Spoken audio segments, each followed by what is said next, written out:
wabarakatuh. Kami dari PGSD Hamka. Di sini pendengar nama saya Teguh Wijaya dan saya mewakilkan teman saya Kasasi Wijaya. Nama saya Hama Salmalia.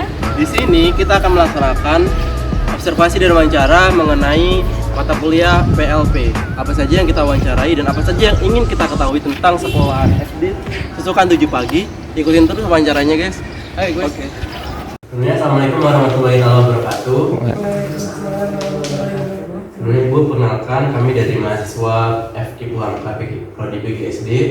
Perkenalkan dulu, nama saya Teguh Wijaya dan saya membawa dua rekan saya. Nama saya Hama Salmalia. Nama saya Nur Samsi DJ. Nah, ya di sini kita dari Prodi PGSD, Bu, yang dari mana ada tugas dari mata kuliah PLP 1. Nah, PLP 1 itu tujuannya itu adalah untuk mengenal lingkungan sekolah yang ada di lingkungan sekolah itu, Bu.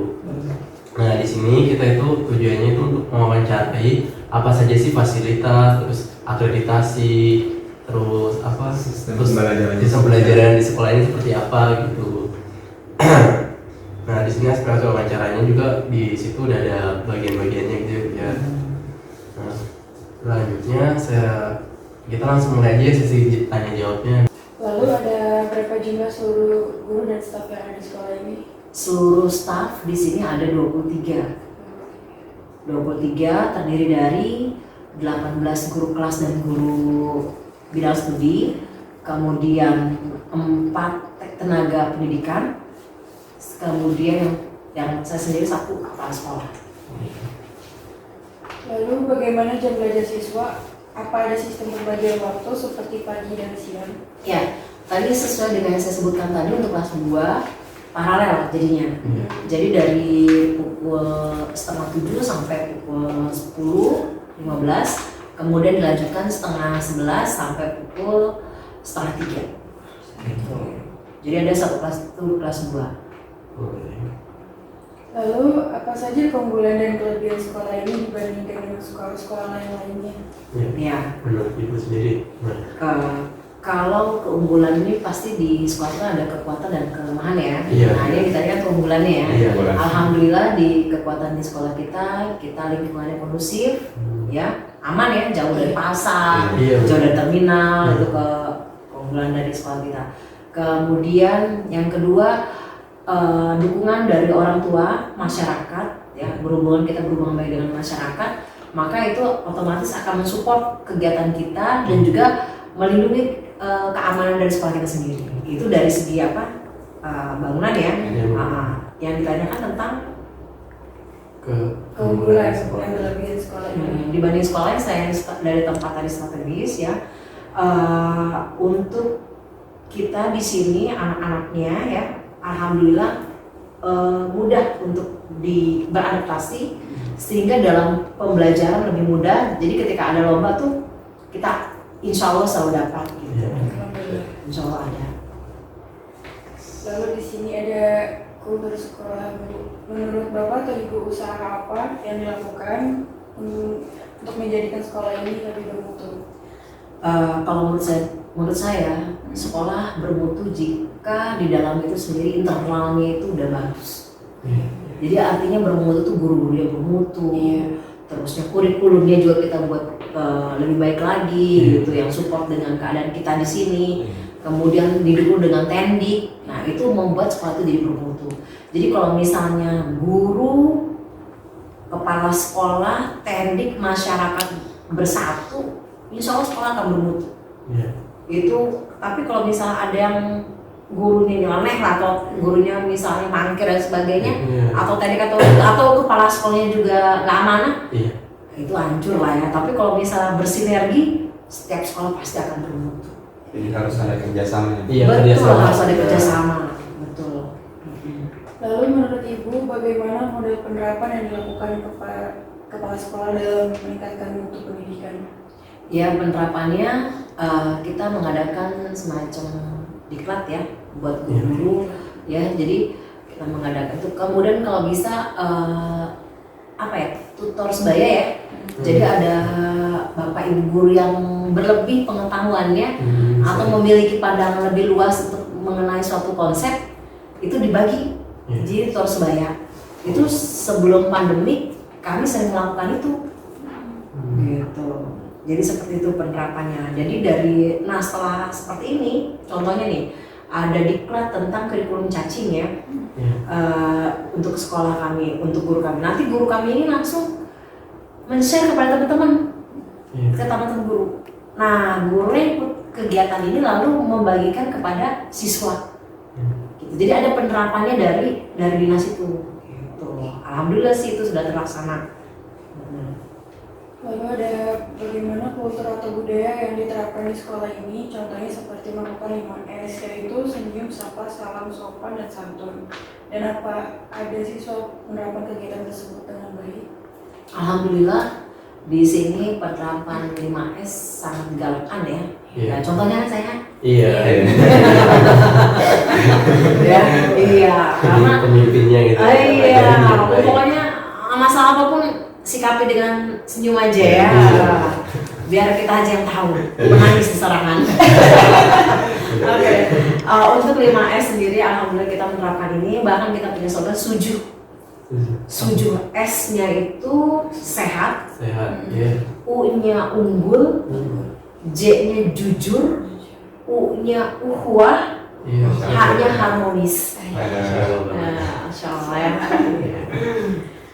Saya ingin bertanya Bu terkait struktur organisasi dan tata kerja. Pertama adalah bagaimana struktur organisasi dan tata kerja yang ada di sekolah ini. Misalnya tugas kepala sekolah itu seperti apa? Ya, tugas kepala sekolah ya sesuai dengan Permendikbud yaitu sebagai manajer di sekolah tersebut. Gitu. Walaupun sebelumnya dikasih tugas tambahan sebagai guru mengajar yang 6 jam, tapi semakin kesini ada perubahan baru gitu. Selanjutnya, selama Ibu menjabat sebagai kepala sekolah, program apa saja yang Ibu telah laksanakan di sekolah ini? Yang Ibu terapkan? Iya, yang saya terapkan pertama kali datang saya ke sekolah ini, kami membuat program dokter kecil. Oh ya. Dokcil. Jadi kita buat dokcil, kita undang puskesmas untuk mengadakan pelatihan bagi siswa-siswi. Lalu itu yang pertama kali ya, dokcil. Nah, dokcil selanjutnya rehab total nih. Iya, rehab total. Kita kemudian mengungsi, tetap berjalan seperti biasa. Contohnya seperti kegiatan hari guru, kemudian hari besar keagamaan, kita laksanakan itu. Yang pasti kegiatan yang pernah program kerja sudah dilaksanakan di tahun sebelumnya, yang bagus kita lanjutkan. Jadi nggak ada yang namanya kita yang punya dia nih, kita enggak. Yang bagus kita lanjutkan. Contohnya kemarin berkurban ya. Iya, berkurban. Dari 2018 supaya sudah ada. Kemudian 2019 walaupun kita dalam kondisi COVID. 2019 walaupun COVID menumpang. Oh iya. Walaupun kita menumpang ternyata kita masih bisa berkurban, dan kemudian kemarin kondisi COVID nggak tahunya kita masih bisa berkurban.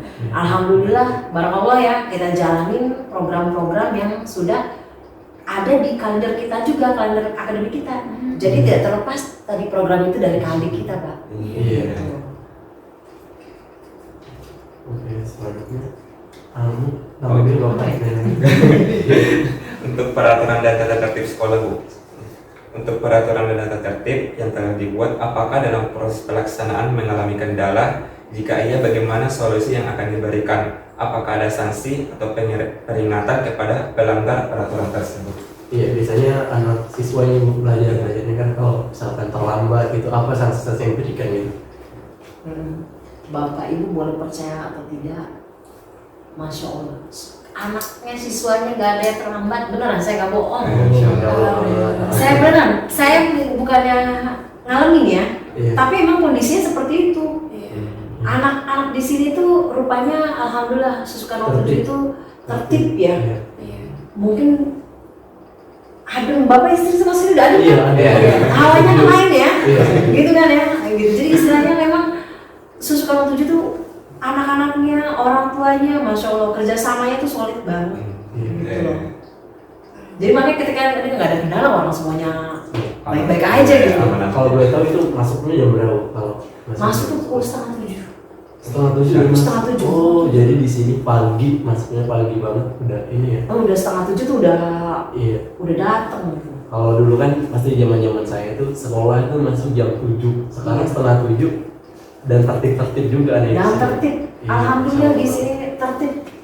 Benar, saya tidak mengada-ngada. Benar. Kalau menurut ini saya juga mau bertanya sih Bu. Menurut Ibu apa saja sih Bu agenda kegiatan rutinitas mingguan, bulanan yang sering dilakukan di sekolah ini? Kayak upacara gitu. Iya. Gitu. Nah itu kita nyebutnya pembiasaan. Oh, kebiasaan. Nah, mengajar ya. Iya. Iya. Jadi pembiasaan kalau di hari Senin kita tuh upacara, kemudian hari Selasa kita UKS ya. Jadi pembiasaan Pokja. Jadi kalau Pokja UKS itu di mana, Pokja pertanian bagaimana, Pokja pertamanan bagaimana, itu anak bergerak gitu. Kemudian hari Rabu pramuka, hari Kamis kita senam, hari Jumat binro. Oh, itu berarti setiap apa ada agenda itu ada guru-guru pendampingnya sendiri-sendiri. Ada, semuanya ada. Jadi ketika kita memberikan pembagian tugas mengajar ditambah tugas tambahan, itu udah ada. Bu, misalnya contohnya Pak Ogi pertanian dan guru olahraga, Bu Rani misalnya ditambah dengan pertamanan. Yang selanjutnya nih kegiatan ekstrakurikuler yang untuk menunjang semangat belajar siswa nih, apa aja sih Bu ekstrakurikuler yang ada di sekolah ini? Eskul yang ada di sekolah kita ini, yang pertama hari Selasa itu kita ada tari.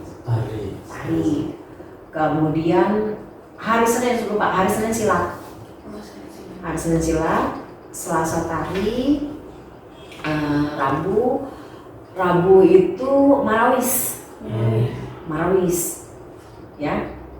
Sedangkan hari Jumat itu basket dan lukis ada. Guru kita panggil guru lukis. Tetapi kalau untuk yang lukis ini kita datang, jadi setiap anak wajib lukis. Seperti halnya pramuka, karena kan untuk menggali kreativitas anak ya, siswa gitu. Soalnya kalau bilang lukis siapa yang mau masuk? Sungguh sama ada yang masuk. Tapi kalau lukis semuanya ikut lukis otomatis kan. Barangkali kalau mau jadi dokter kan dari sekarang udah bisa gambar anatomi kan. Berarti itu sesuai minatnya yang diadakan siswa gitu ya. Kalau minatnya menari ada, itu ada. Seni gitu ada. Ya. Terus selain ini apa prestasi yang sering diraih di sekolah ini dari lomba-lomba kegiatan ekstrakurikuler tadi.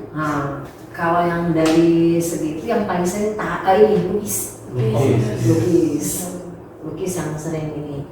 Kemarin ada anak ini dari kelas 4, sekarang kelas 4 udah kemana-mana deh. Jadi karena memang kebetulan pelatih lukis kita ini, gurunya ini juga dia itu link untuk lomba itu banyak. Iya. Jadi artinya kita nggak ketinggalan. Selalu update terus. Itu yang kayaknya yang buat kita jadi semangat gitu. Teman-teman, tadi sudah kita lakukan observasi wawancara. Sekarang kita mau nge-review sarana dan prasarana yang ada di SD Susukan 7 Pagi. Seperti apa sarana dan prasarananya? Kita ikutin yuk. Nah, sini kita sama ibunya ya. Ini kalau boleh tahu ruangan apa, Bu? Ini ruang tamu. Oh, ruang tamu. Jadi kalau misalnya ada yang mau datang orang tua murid, ya, mau KJP ataupun dari tamu dari luar, silahkan ke sini. Ini ruang tamu. Nah, ini ruang operator.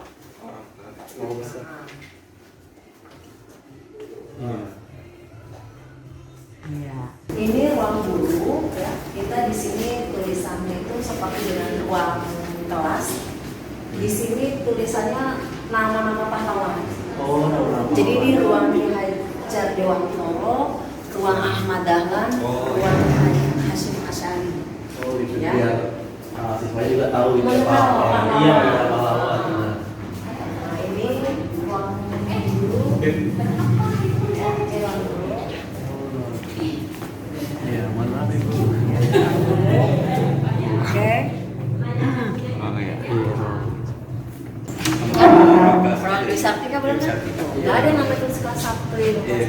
Kita jangan matiin semua. Ini sudah dipersiapkan.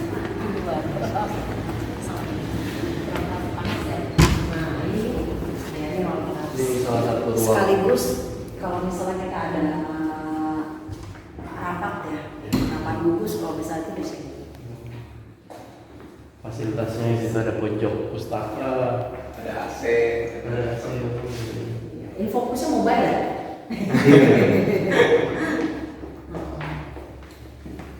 Oke. Sip deh. Ya. Kantinnya karena berhubung masalah depensi jadi kayak gini.